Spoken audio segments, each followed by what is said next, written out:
Hi everyone, welcome back to another video from Apps Academy. In this video, I'm going to show you how to reset LinkedIn forgotten password.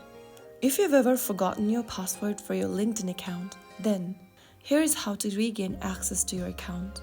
First of all, open up the LinkedIn app on your device and once you get to this interface, tap on Sign In.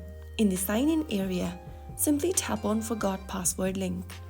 On the next page, type in your email or phone number for your account. After typing down your email, click on Next. Now, go ahead and check your email inbox for a verification code.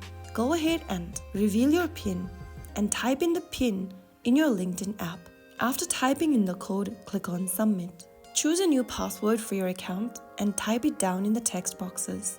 Retype in the new password once again. Finally, click on Submit. Soon after you do that, you'll be able to regain access to your account. You've successfully reset your password. You can now log in with your new credentials and enjoy a secure LinkedIn experience. If this tutorial was helpful, don't forget to like, comment, and subscribe for more LinkedIn tips. I'll see you in the next video. Thank you for watching.